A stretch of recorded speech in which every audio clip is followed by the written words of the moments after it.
Welcome to the pre-4th of July live stream, although Monday will be 4th of July. And we're going to talk fitting, golf clubs, repairs, you name it. Let's talk about it on What's in My Drawers Golf Talk next.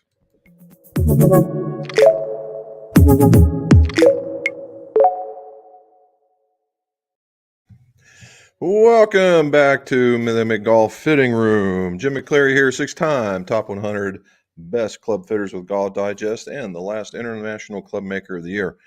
And we're here to talk about what's in my drawers over there in the shop, because club makers are tremendous pack rats and I'm no different. And that's how it started, right? We had a bunch of stuff in those drawers and we talked about it. It's just turned into a really cool conversation for the next hour or so, and about golf equipment, repairs, fittings, opinions, you name it, we've got it. All right, so as usual, we're going to talk about the winners first, okay? And I got to talk about the Travelers. Mr. Xander Schauffele won by 2 at -19 over I think his name Jay Polston. So he did pretty good. We saw a collapse of the fellow that was in first place. I can't remember, his name escapes me now, but a Texan. But congratulations to Xander. He did very, very well. We also want to talk about the Senior Open. Patrick Harrington. That was the one I got to watch that yesterday, so it was kind of nice. The dude had a commanding lead, an absolute commanding lead coming into the fourth round, and short of an absolute downfall, he was going to win. However, he only shot a +1, but what was happening was Steve Stricker went nuts and shot a -6 and got really, really close to him for a -9.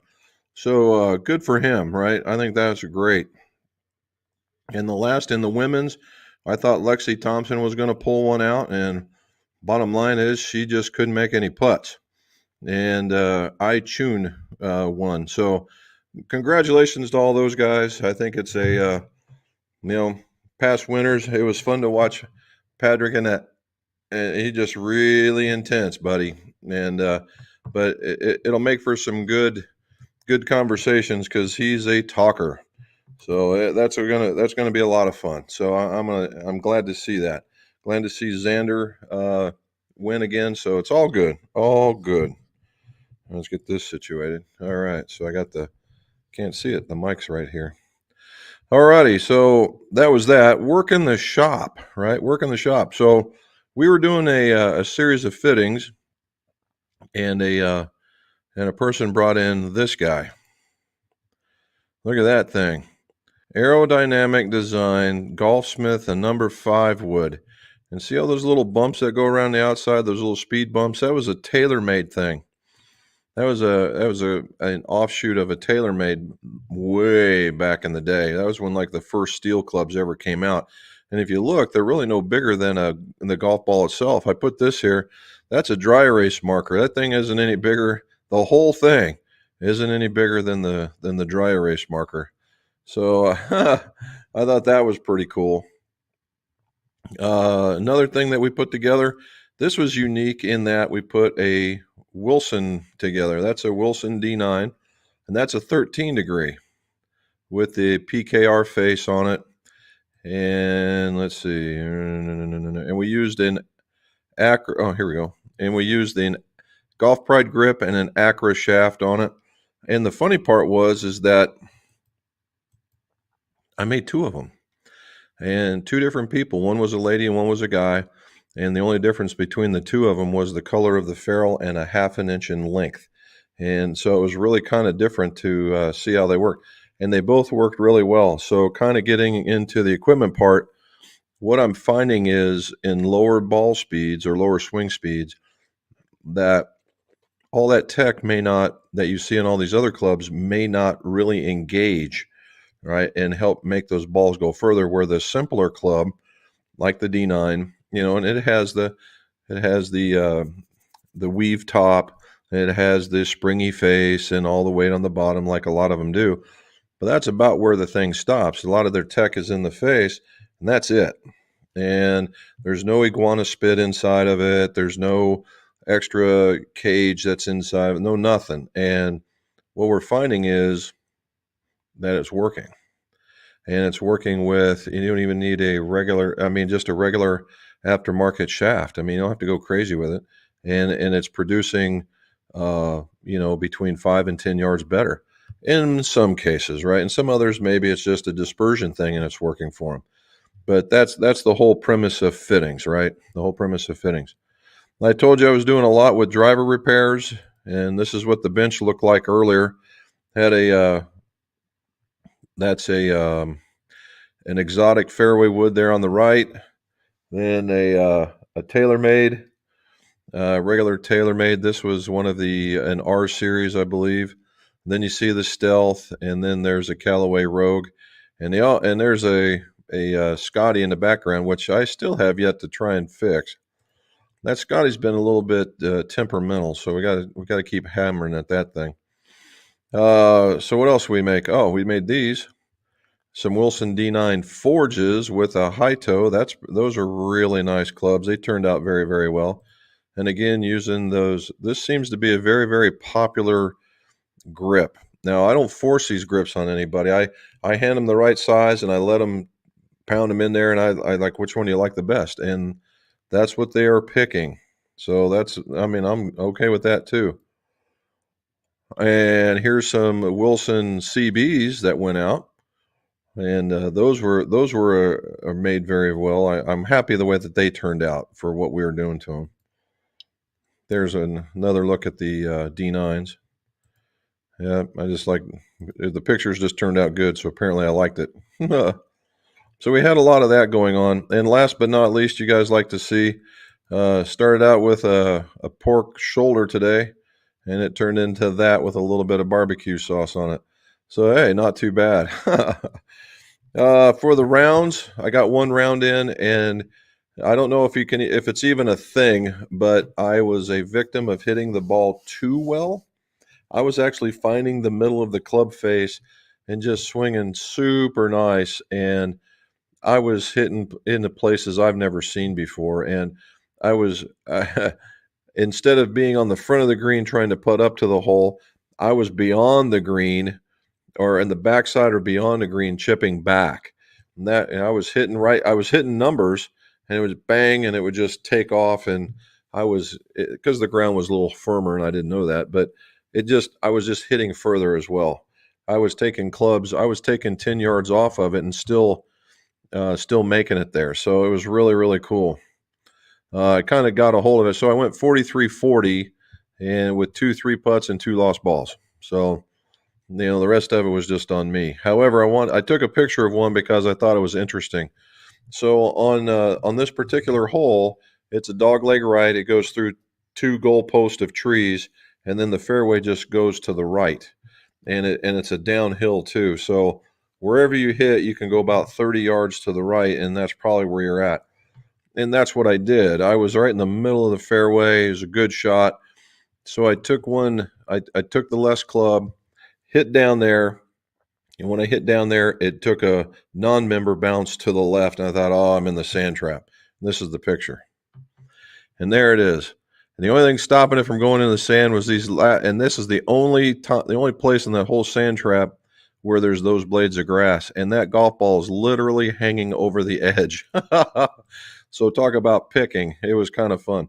So that's what I wanted to tell you guys. So there's all the stuff that we were doing. That was all the things we got accomplished. That was all pretty cool. So kind of a topic of discussion. So before we get on to it, like and subscribe. If you would, like and subscribe. And that way you get more of the videos. And there is a video this week. I kind of took last week off because we were pretty busy, or the week before. And in this one, it is a boxes to builds of some TaylorMade Stealth irons.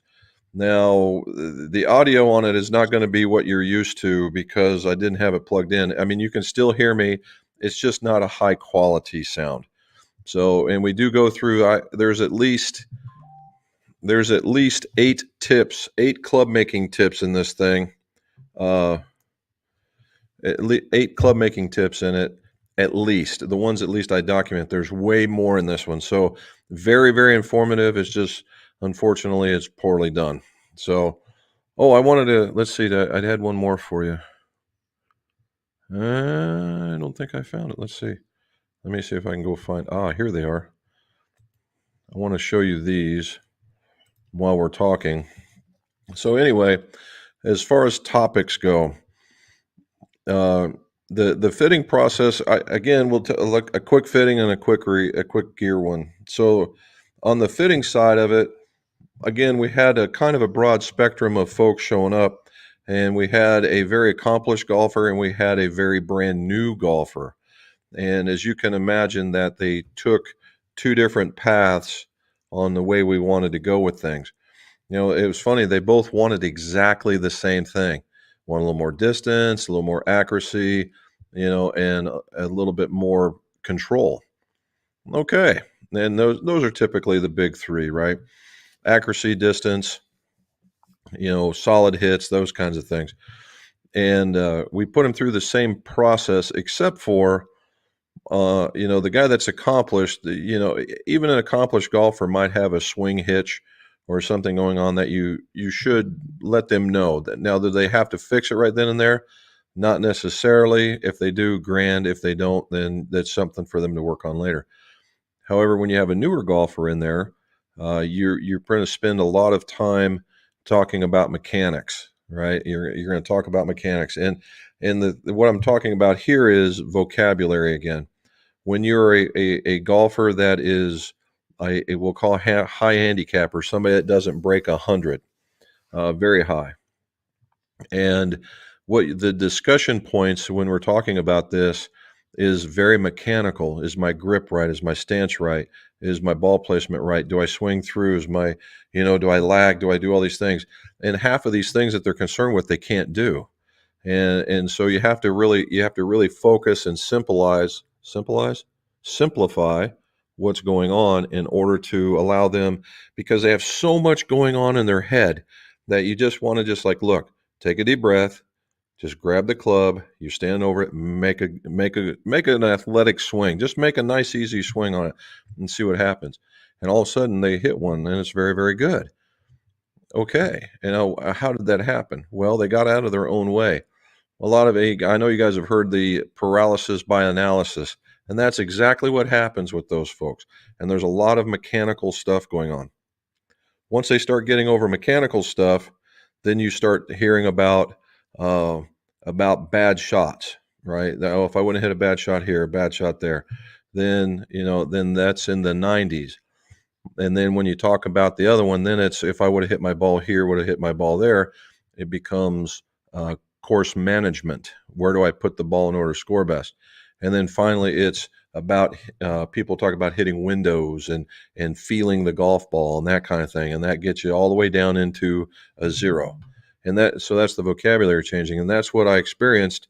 Had to be almost quadlingual in order to be able to talk to these folks in order to get through it. And it was quite interesting to see the responses. And so that's when you go through these kinds of things, listen to what folks are saying, and you can almost tell what kind of scores that they shoot. And that was just helping you for that.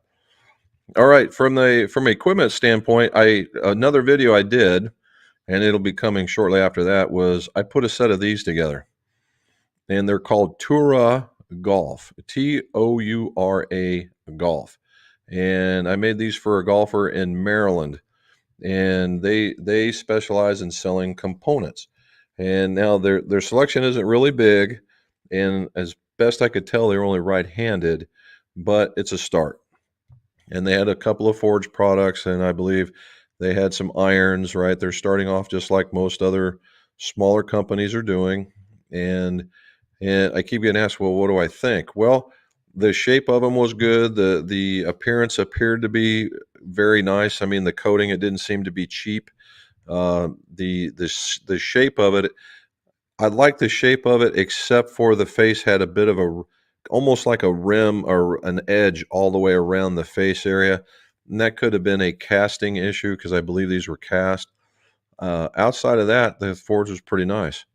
And we put some MMT 80s in it and some gray Iomic grips.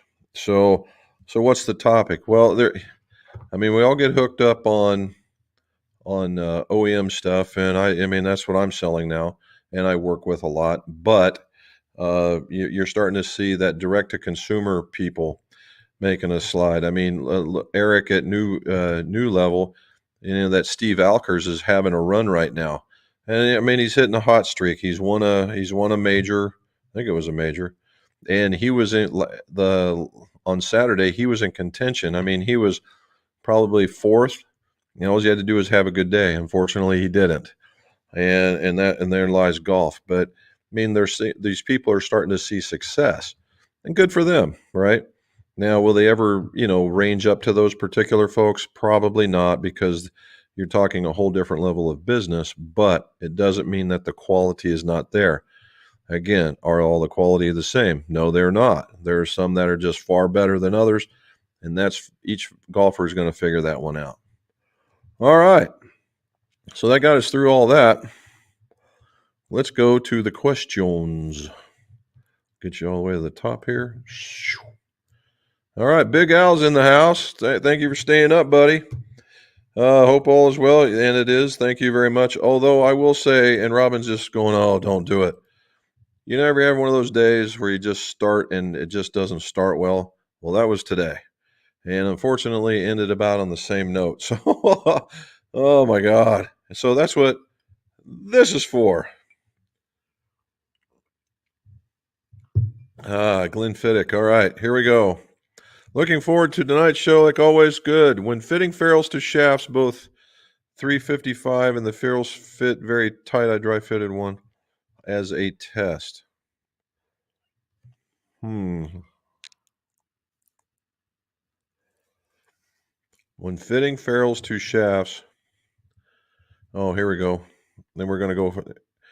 And it only went about 1 inch and locked up. Am I better drilling it out or slightly, or when fitting the heads, leave them in the hot water when fitting them? Oh, okay. So how to fit a tight fitting ferrule? As a matter of fact, Al, that video tomorrow talks to this very thing, because it happened to me. It's the very same thing. I was using a taper tip shaft, and the thing only went on about yay far, and it stopped. What do? I tend to I call it warming up the ferrule.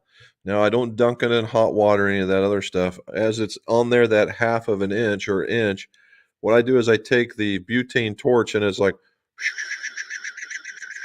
5 seconds. That's all you need. 5 seconds. And then I put it down there and I'll push it through, and it will give. All right. But just 5 seconds, because all you're doing is warming it, not getting it hot, warming it. And you don't want to leave it in one spot. That's the reason why it's making all these motions, because 1, 2, 3, 4, 5, 1, 2, 1, 2, 3, 4, and 5, and you're all the way around. That's all you need. And if it doesn't go, one more bout of that 5, and that's all you're going to need. That's it. And don't do it 10 seconds to say, oh, well, Jim did it twice for 5 seconds. No, 5 seconds. And then push it down. If it doesn't, 5 more, and it will go. I'm telling you. And push it down, and then that way you can use the head, and then that will seat it as far as you want to go. But yeah, so that's where you go. So when you get it in, you can I've seen guys do that where you put it in hot water and then you try and put it in there. Personally, I've never done that, but to me, if I'm doing that, the integrity of it, when you go to push it, you have that opportunity to either roll it under on the small end or mushroom it out on the big end. And that's not what we're here for. It's just to warm it up enough to give it to go, and then you push it down so it maintains its shape. That's me. All right. Hey, thanks so much for the advice. Appreciate it, young man. No problem.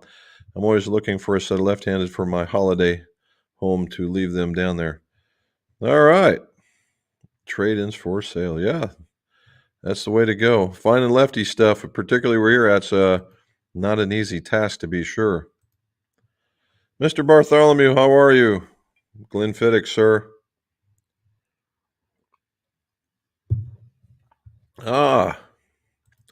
Justin Waring. He was just down here. We're talking about that. He's found out that graphite design is a shaft for him. Good for him. Well done. Hey, how'd you guys do on the Lumberman? Did the score hold or not? What we're talking about is Justin got to participate in what's called the Lumberman Tournament, and it's a bucket, what they call a bucket draw. So you have A, B, C, and D players, and the A player gets picked, and then they reach into the other buckets, and that's how you pick your team out. And it goes for there's a significant prizes to be had there. Definitely a lot of fun, and they set the course up quite tough. Pardon me. Willard, how are you, sir? Samson, how are you, sir? When hitting, okay, hi, Jim. When hitting off mats, is the tendency that changes the is the tendency that it changes is the loft of the irons from weak to strong. Samson, just like I tell most people, it depends. Okay, it depends. So if you're a guy that's hitting in steep, right? If you're hitting in steep, then yes, it can. All right. But it would also affect the lie angle. And if it's bending out, it just depends on which way the club you're hitting the club and how it goes. But if it bends out and bends in, then yes. Rarely does it ever bend up unless you're one of those guys that's just hitting the toe really, really hard. But it can, yes. Past my prime. How are you, sir? All right. Did you notice Patrick's swing speed? He was whipping that club through. He's been training with speed and it shows. They were saying that, right? They were saying he was putting in the time, creating the speed, and they were talking about him like they were talking about PGA players, about bunkers not in play and all that stuff. Now, the thing I really like about what he was doing, and if anybody takes anything away from his play other than, I mean, he hits a high ball in the whole 9 yards, but did you notice that he was playing a fade? And I don't mean just a fade. We'll call that thing a controlled slice. He stand up on the right-hand side of the box and take it out of the left-hand side and bring it right down into the middle. But he knows how to play that, right? I'm sure he's been practicing that for a while, and it was working. So good for him. Hey, bud, what's going on? Peter in Myrtle Beach, how are you, sir? Mike in Buffalo just finished a scramble tourney at a local club, finished tied for second, -10. Well, if you're on there, Mike, I can only imagine how tough that course was set up.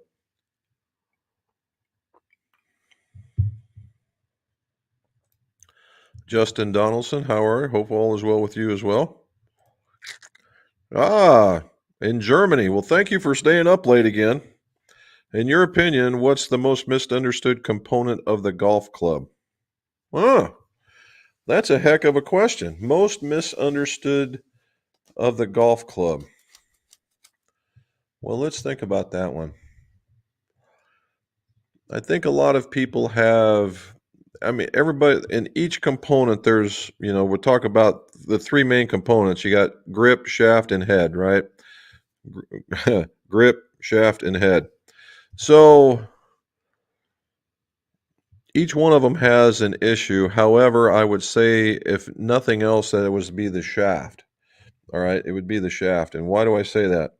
Well, number one, the first myth is everybody goes, the shaft is the engine of the golf club. It is nowhere close to that. It is the transmission of the golf club. You are the engine. That's number one. That's the biggest misunderstanding right there. The second myth that goes with it, that misunderstood, is that, and I hear it dozens of times each month, I'm slicing the ball, so I need to have a stiffer shaft. And nothing could be further from the truth on that one, because the torque, the flex, the profile, all that stuff there's a force that's telling the golf club to shut. And basically, if you're leaving it open or holding it open, you're not telling that golf shaft with force to shut. And making it more stiff will just create a bigger version of the same. Now, sometimes that works just in the opposite, because there's always that depends, right? It works in the opposite because the weights change, and all of a sudden, now the golfers change something in their swing to pull the thing around. Okay. But as a whole, If you're slicing the ball, there's more than just the stiffness of the shaft, and in order to make that happen. One of the biggest, and so I'm talking about this, one of the biggest corrections for that is to make the club shorter, right? You can fix that one in a hurry. The other part is on the shaft is where we a lot of people get hung up on stuff like balance point, that it's a big deal. And although it is an important spec, is not one of the primary features of a golf shaft. Torque is another one. Torque, I think, is underrated, right? I think it's underrated. It's not taken into account because most companies, as the shaft gets heavier, the torque gets smaller, and that's just because you put more stuff on it and it's harder to turn. However, there are some companies that really looked at torque and designed it around that, and then all of a sudden it became a player. That's not in every company though, right? So you gotta be knowledgeable on those different shafts. And then and then the last bit is weight. There are some folks that prefer a heavier weight and some that don't. Even older golfers, you'll see, well, I'm an older golfer and so I need a lighter shaft. Well, if you've got this angry swing, a lighter shaft is going to just make things worse. And maybe you do need that heavier shaft in order to slow that down, in order for you to get through the ball and make better contact. But that is one heck of a question right there. All right. The Acra shaft in my hybrid smokes. I'm glad. Did you get was it the I series or the FX or the T or the new, what do they call it, the TZs? Which one did you put in? I've been kind of contemplating that myself, but after yesterday hitting I've got the, there we go. Oh, over here. Nope, over here. There we go. And right there. That's my current bag, and I've got the super hybrids in there. I'm here to tell you, I am right now at this very point in time, I am just absolutely killing them. And again, I can tell you all the golf stories in the world, but let's just suffice it to say that I was hitting it further than expected again, and I hit some very high quality golf shots with them. And right now, I'm not in any hurry to go change any shafts because of what's happening to them. So right now, they got steel fibers in them, and that was a stock shaft. So right now, they're working. So I'm going to leave them alone. All right. Peter, what is your thought on a Kurt All? What is your thought? A Autoflex shaft seems more and more pros are using them. Are the shafts really worth the price? Oh my! So, Peter, the Autoflex is we all know, I believe it's from Japan. If it's not, it's from Korea, and it takes a special understanding in order to make this thing work. I am not aware of too many pros using it right this very second. But you just can't go, oh, I need a stiff flex, and that's the end of it. They have a very specific fitting process in order to get you the right shaft. Now, and again, it is $1,000 shaft. All right. So you got to think about it. Unless this thing is going to make me go to 310, 320 on a daily basis, I don't think it's worth it. Now, I'm not asking for 50-yard gain by any shape of the imagination, because I'm out to 270-ish, right? I can go shorter for sure, and I can go further. However, if this thing's not throwing me out at a distance that doesn't start with a 3, I'm not interested, because for $1,000, that's a lot of money for a lot of performance. Now, if I'm a professional and I'm looking for every little bit I can eke out of a club, and this thing makes me hit it another 5 yards further, and I'm zeroing in, it's worth it all day long, right? Worth it all day long, and I wouldn't have any problem. From an amateur perspective, you have to there's nothing wrong with the shaft, but you really have to analyze, I'm always bang for buck, and it does it deliver, and each person has a different bang for their buck. So we'll have to see. But for me personally, no. All right. Hey, he's back. Back to the grind. All right. Well, hopefully you enjoyed your time off.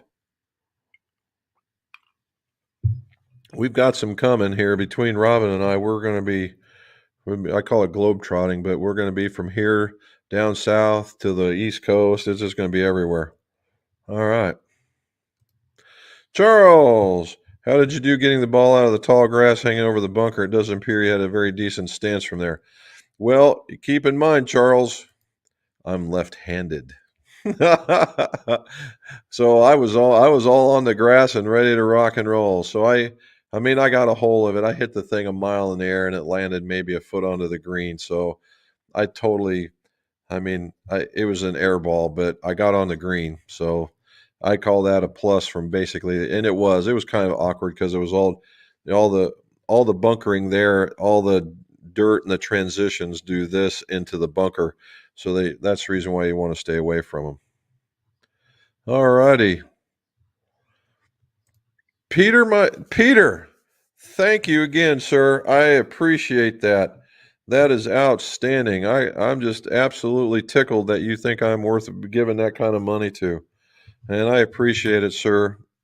You have no idea. That is great. And again, thank you. All right. Justin Donaldson, want to pick your brain on Mitchell Loft and Lie machine? I'm all about one. All right. Why did you go with the signature series over digital? I can follow up with you on phone, aka Chips Ahoy. No.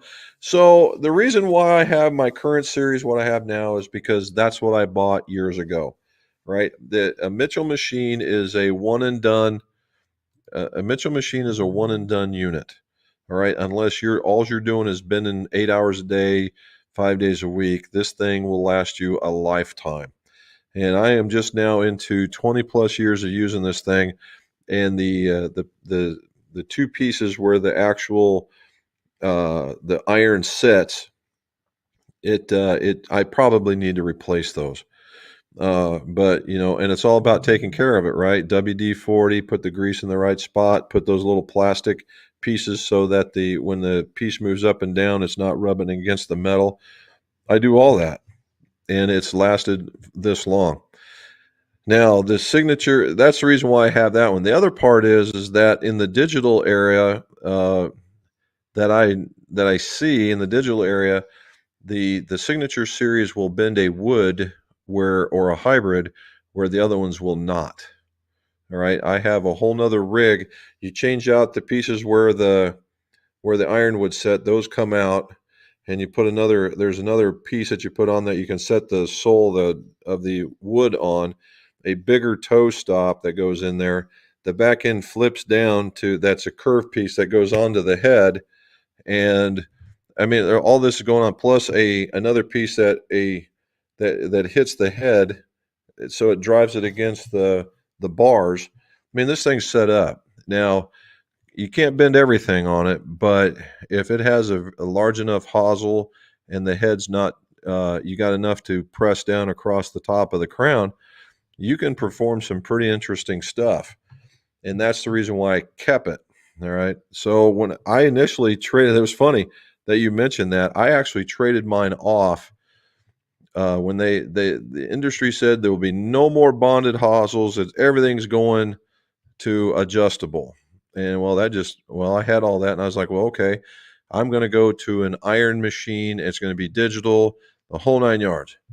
And I got it in, set it up. It was very, very cool, very, very easy to use. The whole sliding around, it was just really nice, good quality thing.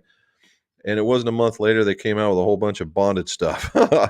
So I called them up, and they still had it. And I said, well, trade me back. They said, well, it's not the exact same one. I said, that's fine. I'll take it. And we traded it, and I actually made a little money. I'm not sure how that worked. I think it's because I kept the bending bars, maybe. I don't know. Anyway, that's the reason why I'm not into digital. All right. Now my putter bender is digital.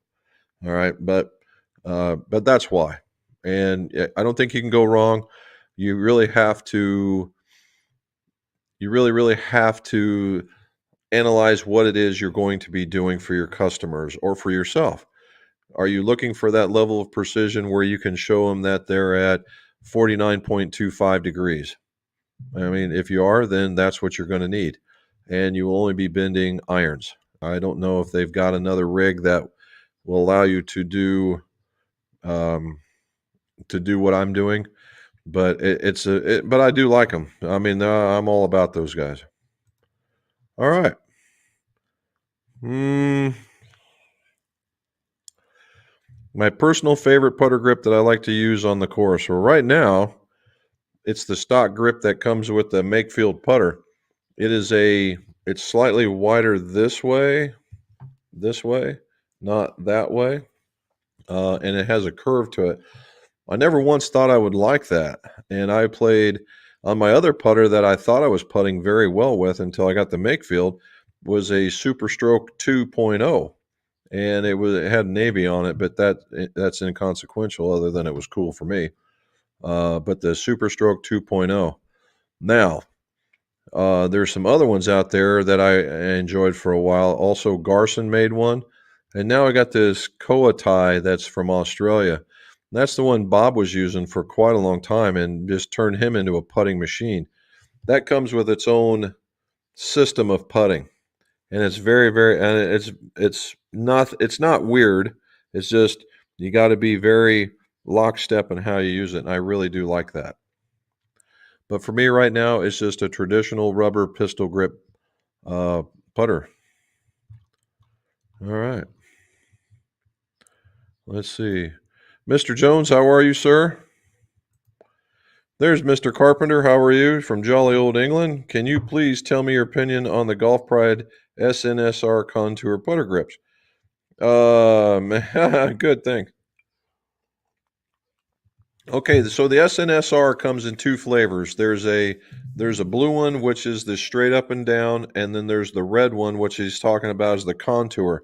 And that's kind of what I'm kind of playing. So the contour, it tends to curve a little bit on the back and it curves a little bit on the front where your back hand would grab. Okay. And it comes in a 104 or a 140 cc. That's what they're calling it, but I think it's volume oriented. So 104, 140. That's basically it.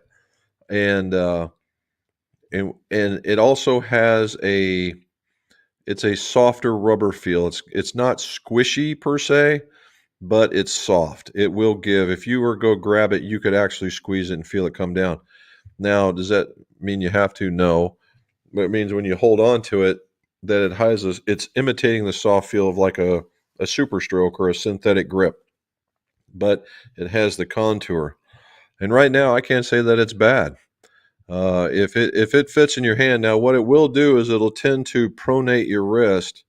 You know, if you grab onto it and it feels strange, your wrist will do this and it'll pronate, and that's not good for a putter.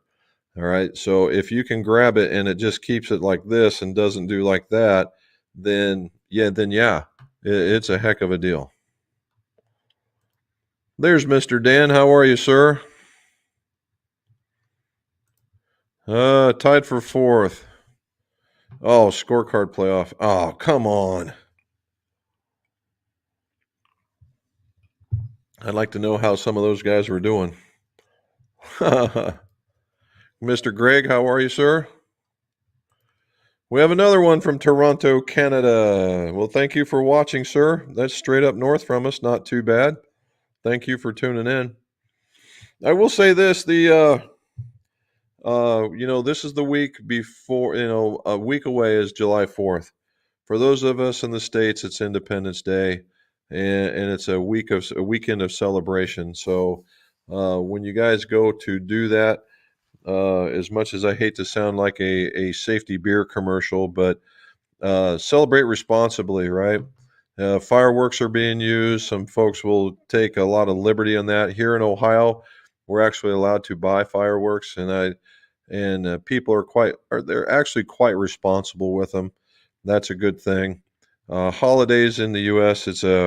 tends to be tragic for some folks because there's a lot of accidents because people take having a good time a little too far. Be responsible. If you're going to do that, stay at the house or stay at a friend's house and just cut loose, have a day. So there's my thing. And we're still considering the 4th of July. You guys can tell me, since we're halfway into it, what do you guys think? Do you think a 4th of July live stream would be worth it or not? Just let me know down below, and that'll tell me whether or not whether we're going to do one or not. All right. St. Cruisin'. Hey, Muhammad Ali. Well done, dude. We were in a 3-man tournament. Crazy rare of all of us with all the A game. 59. Nice. 59. Well done. Congrats, bud. Well, it's always good to win once in a while, right? Nice. All right. So, would a higher torque fly the ball higher? Higher torque. Okay. So that we're all on the same page. A higher torque means it does this more, not less. Okay. And the theory would be is that if you have a lot of this and you're swinging, everything is balanced to you, it's going to want to shut the club, and it'll shut the club, and so that you'll hit more of this. However, typically, again, here's where all that shaft stuff comes into play, that it's closing you to square, right? So you're not going to leave it open and make it and hit it higher. However, that the shaft will kick a little bit and give you a little bit more launch in that direction. Unfortunately, that also can have a tendency to produce more spin. So you gotta all these balancing things. Now, as far as the higher torque, where it's high torque and it doesn't want to turn, it can leave the club face open, right? And you would hit it higher. However, because it's a stiffer shaft, the club face will stay open and it shoots it off higher, but off to your away. So hopefully that helps. Krister, there is a statement that I don't think I will see for very often. Hello from a very hot Sweden. That's not just one of those characteristic statements you would hear from somebody, I would think, from Sweden. I saw that you decided on the crank driver. Good job. I figured you might like it. What'd you think between that one and the Orca? I just thought that the other one would have a little more zip for you, but good for you. Before midsummer, I booked a fitting for woods, ended up with a crank. Oh, there you go. Yep. Good job. Oh, Miss Penny's on. Brendan, there you go. Yeah, the super hybrids are, no, I don't think so. I don't think so. I'd have to ask Mrs. McGolf. She knows the availability. If you want us to check, we can. Send me an email and we'll look. And if you're really interested in them, put an email and then we'll talk offline about it. But I would think that they're still available over there. There's Miss Penny and Mr. Bob. All right, what do you think of the Tour ADIZ shafts for a 90-mile-an-hour swing speed? A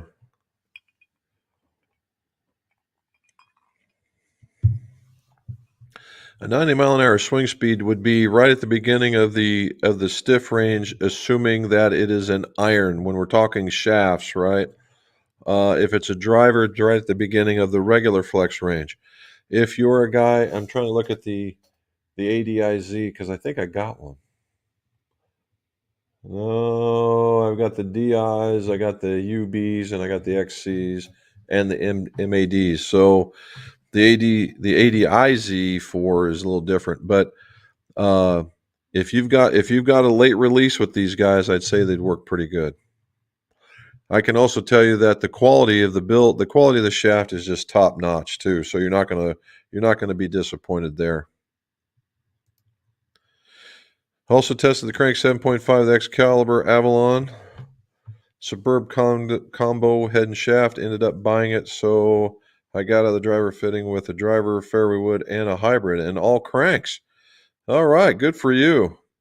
Now there's no excuse, Krister. None. There's my buddy Bob. We're getting ready to go play. You got the list of courses, right? Robin said you okayed them. I think they were going to be okay. RSG, what do you say? Happy 4th of July from St. Louis. Same to you. Same to you, sir. I hope, sir. Yeah, I think we're going to have a good time. I think it's going to be a good weekend. A good weekend to go out there and enjoy. Certainly there will be some barbecuing, maybe more than once. The Crank 3 wood still will have the Excalibur Super Light. A Wilson Red Stiff. Oh, Sean Red Stiff. Okay. Well, you know what? That's cool in the fact that you found out which ones work the best. I think that's a grand idea.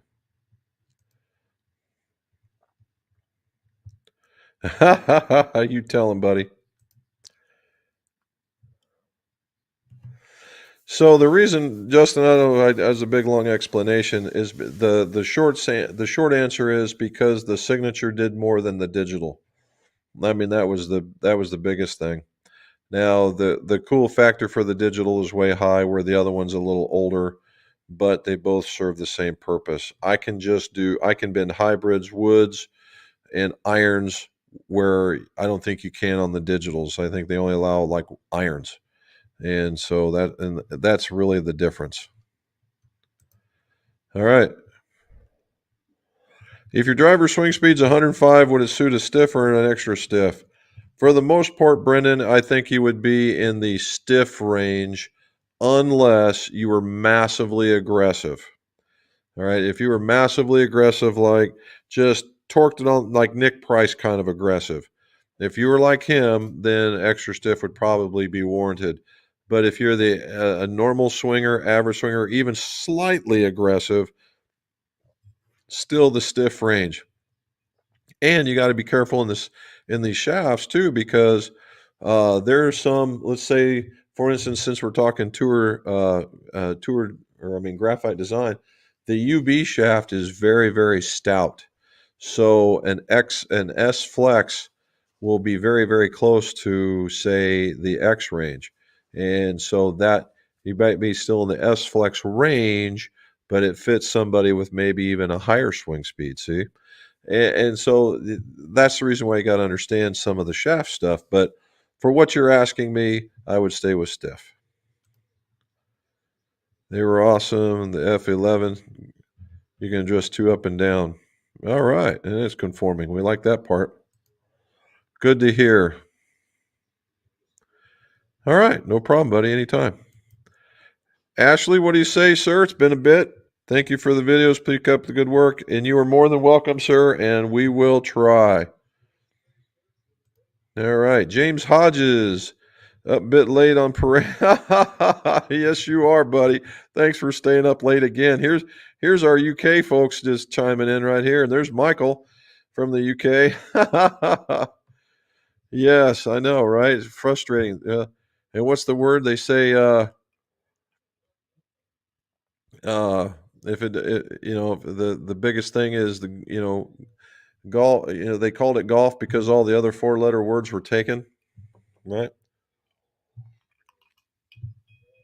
Yeah, but it's always. I'm glad. I would much rather make a solid hit and just wonder, and be.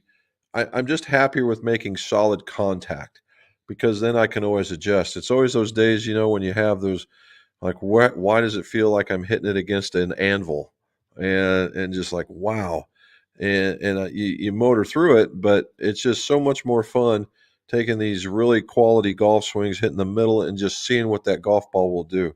It's really, really nice. Conversation regroove twice. There you go. Those coppers, man, they're bad to the bone. If you do live stream, though, I will be there. Charles, thank you so very much. We will make sure we will do a serious. We'll have to do something special on the 4th. I don't have too much on the Quattro Tech, Ross.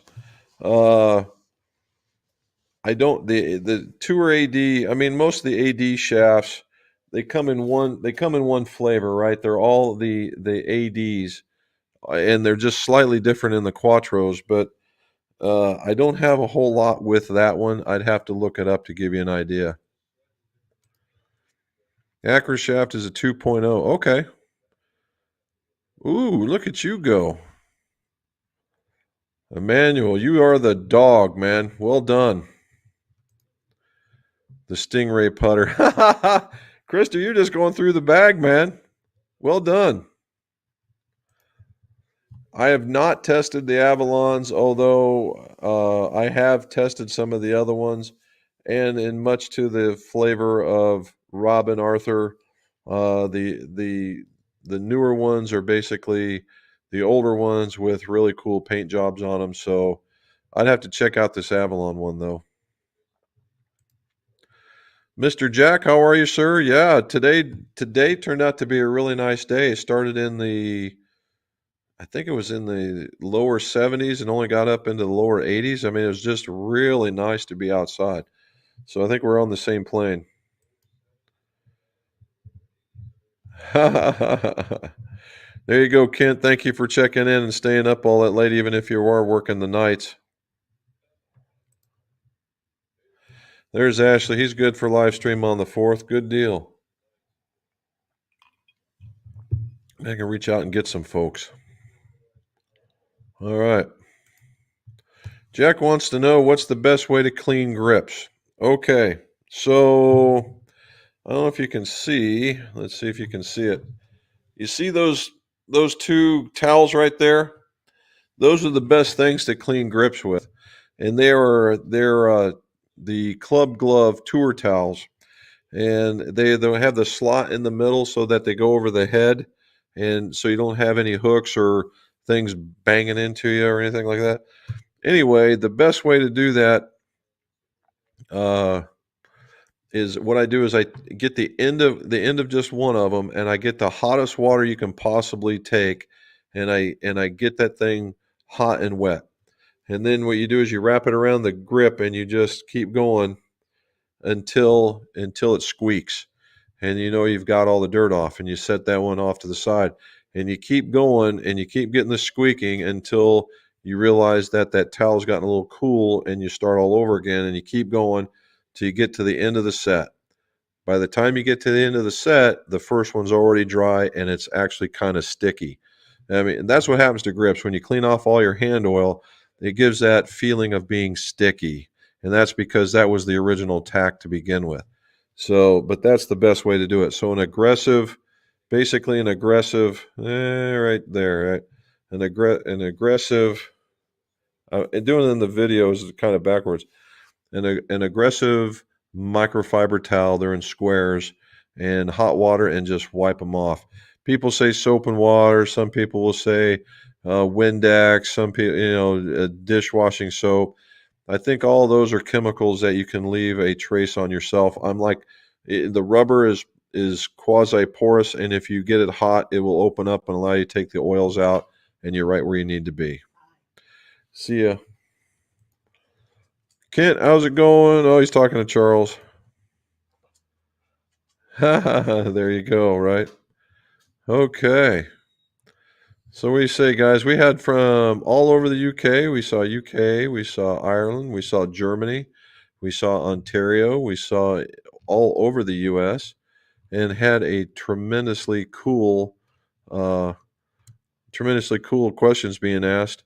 And we had a donation of the $49.95. And again, I thank you a bunch, and we'll be considering the 4th of July. That we'll have to do a little something for that. I don't know. We'll have to figure it out. And we've gotten down to the end of our questions. Again, remember to like and subscribe. And tomorrow's video is on stealth irons reshafting. So watch for that at 7 a.m. tomorrow morning, and we should be good to go. All right, guys. Just like always, this is just great that we're able to keep on these conversations, and I appreciate it. And as always, let's see your scores go low.